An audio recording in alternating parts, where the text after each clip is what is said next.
hit me, I'm gonna kill you. I'm gonna kill you. That's when he throws his good punches. Some of the people he fought. In the close position. Yo, yo, yo, yo.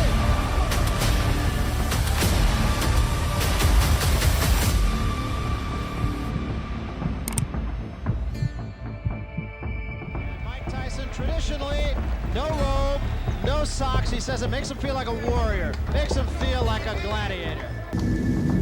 Oh, he's been talking a lot. He's been talking a lot. He's been talking a lot. It's going to be a slow night for him. In the heart of boxing's golden age, when the heavyweight division was ruled by giants and warriors, when every fight felt like history being written in real time, there were different kinds of fighters. There were men who accepted defeat and moved on. Men who took the loss, shook hands, and built the next chapter of their career on what they had learned. And then there was Mitch Green. Mitch Green did not accept defeat. Mitch Green did not move on. Mitch Green decided that if he could not settle the score inside the ring, he would find another ring. One with no referee, no judges, no rules, no one to stop it when it got ugly. He found that ring on East 125th Street in Harlem, New York, at 4 in the morning, in front of a clothing store, with the undisputed heavyweight champion of the world. What happened next was not scheduled, it was not promoted, nobody bought a ticket. But the people who saw it that night never forgot it, and the consequences were so severe they changed the course of boxing history. This is Welcome to Boxing, and this is the night Mitch Green came to collect and found out that some debts are not worth paying. To understand this story, you have to go back 2 years first. May 20th, 1986. Madison Square Garden. Mike Tyson versus Mitch Green. Their one and only official fight. On HBO, that between Larry Holmes and Michael Spinks. Round one, Mike is to box. Pretty much do the same thing a boxer should do to a punch. Joe Frazier. Always aggressive, right in front of his man. Now we see some head movement. Green is off balance when he throws his punches. Well, the mistake that Mitch Green makes is the fact that he doesn't coordinate his fist. He's slapping his punches. And you have to make a guy like Mike Tyson respect you. Have to get those punches in and get him in sharp. That's the uppercut that was working for quick tillers. By Tyson. Come on, let him go, say. And shots to the body. Slows down your maneuverability. Has a tendency to really frustrate a fighter. Good left hand. Tyson controlled the fight from the opening bell and won a unanimous decision across 10 rounds. And he did draw a warning from Luis Rivera, the referee, about holding. Green's in trouble. Those shots to the body is doing it, taking his toll. Really working. A lot of body, a lot of leverage. The body shots. Watch for the left hook. There it is again, Barrett. Powerful and more effective. The uppercut's working beautiful. Tyson had against Tillis. And what a shot. Hands high. He works his way in. That was a right hook. Close area to the body. You have to think, Ray, that maybe the Tillis fight woke him up. But there's no need for him to slow down. The momentum.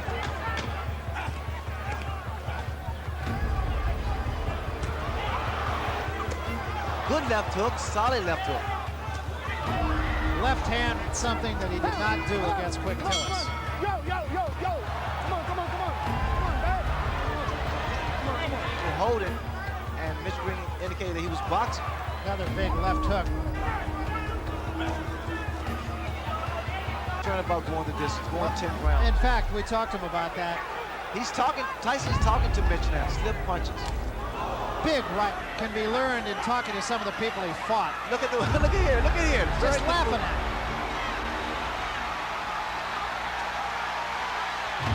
And Green seems to me, Ray, to be doing all the wrong things. That's very good.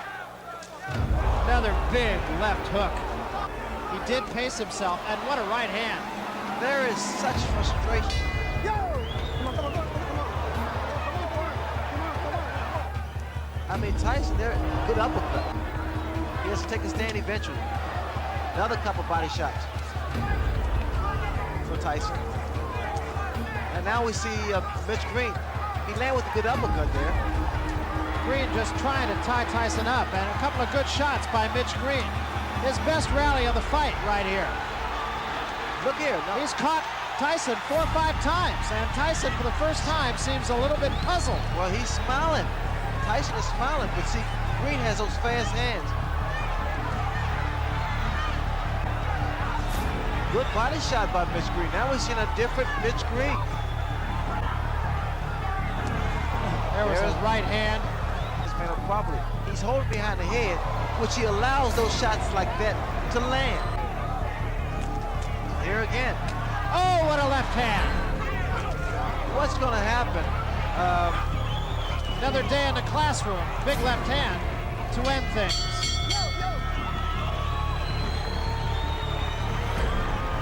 For the winner, for his 21st straight win and as many fights, Mike Tyson. 2 judges scored it 9 rounds to 1. The third scored it 8-2. A clear, dominant Tyson performance, but here is what made Green different from every other man Tyson had faced to that point. Green became only the second opponent in Tyson's entire career to last the full 10 rounds. He clinched constantly, he grabbed, he held, he used every trick available to survive. He never hurt Tyson, he never threatened him. But he was still standing when the final bell rang. In Green's mind, that meant something. But what truly lit the fuse was not the result. It was the money. Green discovered that Don King had paid him $30,000 for that fight. Tyson earned $200,000. Same ring, same night, same 10 rounds. One man earned nearly 7 times more than the other. Green never forgot that number, and he never forgave the man associated with it. Green began demanding a rematch, publicly, loudly. He told anyone who would listen that Don King had robbed him. And promoter Don King is also being harassed by Mitch Green. It's not right. You got nothing to do with me, man. Don't mess with my life. I'm telling you now. You're not gonna mess up my life no more. Take my money, man. Couldn't fight Tyson because you took my money. You put me through a mental, you took my money out of broke Tyson neck. You said he paid me. Everybody has attacked me, and many of the press here can be a living testimony to it. They have castigated me. They have burned me on the oils. This is the second or third time he's threatened my life. I mean, it's a thing here that it's a law where you threaten a person's life. It's against the law, especially when you keep making these vicious threats. Here's a man that took it upon himself to threaten my life in front of all the illustrious press here. That he deserved another shot at Tyson. That the first fight proved he could survive and that a second fight would prove more. But no rematch came. Tyson was already moving toward becoming undisputed heavyweight champion. Green was moving in a different direction entirely. When Mitch Green was not boxing, he was a notorious figure in street gang the Black Spades. Harlem was his territory. Nobody came into that neighborhood without his knowledge. And Green had made it very clear he was not finished with Mike Tyson. Not even close. Now fast forward to August 23rd, 1988. 2 years of built-up anger. 2 years of feeling robbed. 2 years of a rematch that was never going to come through official channels. Tyson was on East 125th Street in Harlem at around 4 or 5 in the morning with a couple of friends. He had spent the earlier part of the night drinking and partying. And listen, this is what happened after I ran into that stupid motherfucker, Mitch Green, right? I had went to Dapper Dan earlier that day, like 12 or 11 o'clock that afternoon or morning, and I fitted for some clothes. And so we were supposed to come later, but we hung out, we partied, we were drinking, and we were in D.C., so we drove all the way back. And so we came back, so let's go to Dapper Dan and get my clothes. We went in there, I got my clothes. We were all laughing. Walter Berry was in there. We were all having a ball. Everybody was laughing in there. So my back is turned from everybody, but everybody's laughing. And all of a sudden, everybody stopped laughing. And I'm talking stuff. Yeah, these bitch-ass niggas there. You imagine that shit? I'm waiting to get myself. I turned around, Mitch Green's in this motherfucker. And these guys all scared. They don't want to talk. I thought, oh, shit, Mitch fucking Green. He was heading to Dapper Dan's, an all-night clothing store, to pick up an $850 white leather jacket he had ordered. Embroidered across the back of that jacket in bold letters were the words, "Don't believe the hype," taken from a Public Enemy track. The heavyweight champion of the world, buying a jacket. Well, at the same token, like I said, I want to fight Tyson. I'm still a fighter. I don't kind of deal my lawyers made to drop these charges. I drop the charges like a man.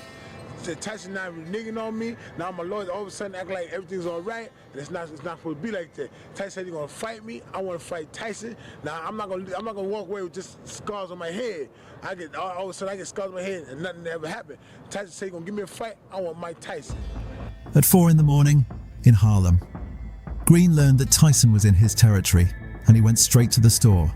Green stormed into Dapper Dan's without a shirt. He unleashed a torrent of insults directly at Tyson. He wanted his rematch. He wanted his money. He wanted answers.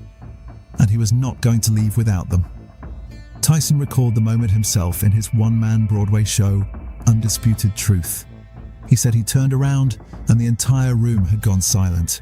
Everyone who had been laughing a second before had stopped completely. And there was Mitch Green, shirtless, furious, in the middle of the store. Green demanded a rematch and told Tyson to fight him outside. They went outside. What happened on that street in front of Dapper Dan's became one of the most infamous moments in boxing history. I was very upset at the time they ripped my shirt in my pocket. I was totally upset. And the fact that he came back again after he tried it and he was all successful. Mitch grabbed his shirt and apparently went for his pocket because his wallet fell out. Mitch Green threw the first blow. Now, Mike Tyson did what any man, President of the United States, he punched him in the chest, right around, this area right here. Okay. And, I mean, Mike Tyson is Mike Tyson. He's not going to have that from anyone. Who threw the first punch here? He did. He sucker punched me.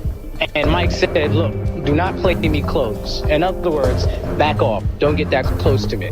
So then Mitch grabbed his shirt and apparently went for his pocket. I had no other choice but to defend myself. I really thought he was grabbing for my pocket, trying to pull my pockets out, because if he rip my pocket, all the money will fall. But I won't have a chance to get my money. I have to fight this cat, right? And then my money's to the wolves. So anyway, that's when I just started punching him. No referee, no ring, no judges, just two heavyweight fighters and the concrete of Harlem at 4 a.m. Tyson landed a straight right hand directly across Green's face. The punch completely shut Green's left eye and opened a cut across his nose that would later require 5 stitches. And it was over quick. Yeah, I dropped him a couple of times, but he was high on angel dust, so he kept getting up. Right? Just like Friday the 13th, the fucking Michael Myers, that guy. You talk about this in your show. Yeah, every time, boom, I knock him cold. Boom! He gets back up. Boom! Fuck! But Green kept coming. Tyson said he was throwing punches, and Green was weaving and wobbling but would not go down. The champion of the world, the man who had erased professional heavyweights in seconds, was hitting this man, and he would not stay down. Tyson eventually decided to leave. He and his friends moved toward the car, and then Green did something that nobody expected. I'm in the car, I'm tired, because I'm overweight a little bit, I'm fighting this guy, I'm tired, right? I'm a little drunk. Green got back up and broke one of the mirrors clean off Tyson's Rolls Royce. But then I'm in the car. He rushes to my car. He breaks in my Rolls Royce. He breaks the side mirror. Boom! He breaks it off, right? And then Tyson got back out of the car. Tyson hit Green again. Green went down. Tyson grabbed his head and hit him one final time. Green's head hit the concrete, and then Green stopped moving completely. Tyson fled the scene. He genuinely believed he had killed a man. So I went out the car. I said, "Excuse me, 1 minute." I got out the car and I hit Mitch, and Mitch went down, and he bent over, and I grabbed his head. And I hit him, boom, one time, and his head hit the floor and hit the concrete, boom. And I said, "Oh!" Then that's when he was out, boom. And I got scared because he didn't move anymore when his head hit the concrete, and that's when I ran. I ran and got my car. Fuck, Mike! Out of here! I thought I killed him. I was so scared. Tyson said afterwards, "I was so scared. I thought I killed him. I was so happy the next day when the papers showed his eye. I was so happy the next day when the papers showed his eye because I knew he wasn't dead." The next morning, newspapers across New York published photographs of Mitch Green's face. His left eye was swollen completely shut. The cut across his nose needed 5 stitches to close. Green's face told the story of what that street outside Dapper Dan's had done to him in the middle of the night. Green's response was immediate and predictable. He told reporters, "Mike Tyson hit me and ran like a sissy. I want a rematch." He pressed charges against Tyson, but the consequences did not stop with Green, because Tyson had not walked away from that Harlem street unharmed. I felt comfortable doing it, but I was like, "Fuck, nigga, I hurt my hand on this motherfucker," right? Tyson's right hand was fractured during the brawl. The right hand, the most important weapon the undisputed heavyweight champion of the world possessed. Broken, on a street, at 4 in the morning, over a leather jacket and 2 years of unresolved anger.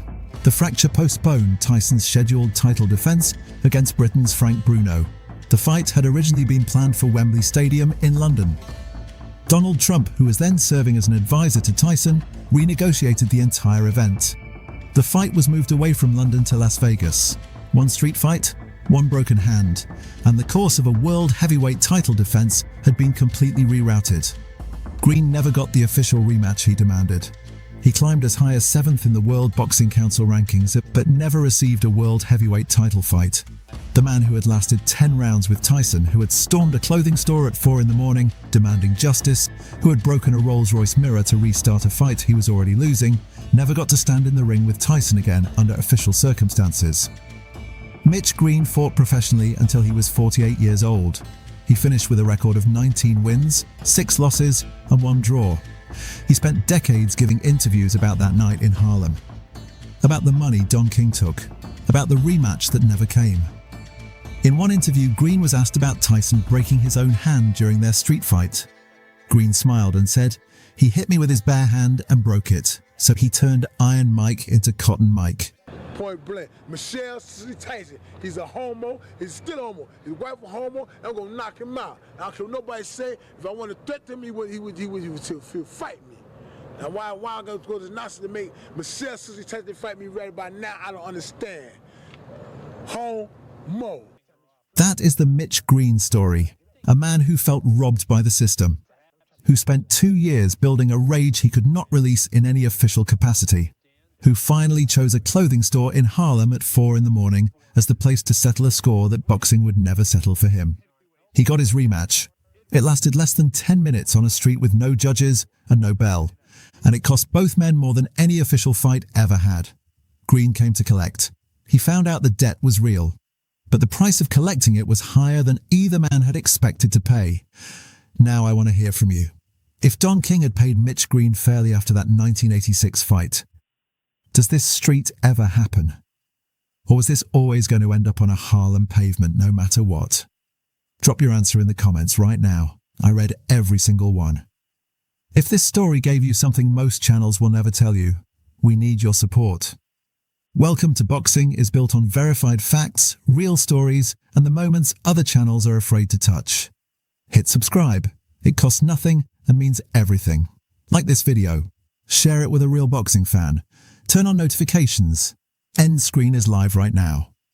Click to see the night Tyson's hand fracture forced Don King to make the decision that changed his entire championship run. Click to see how Evander Holyfield used science to build the only plan that ever truly worked against prime Mike Tyson. Both videos will hit differently after this one. This is Welcome to Boxing. I will see you in the next one. Stay savage. Knockouts from Catskill, New York. Ladies and gentlemen, here is Mike Tyson.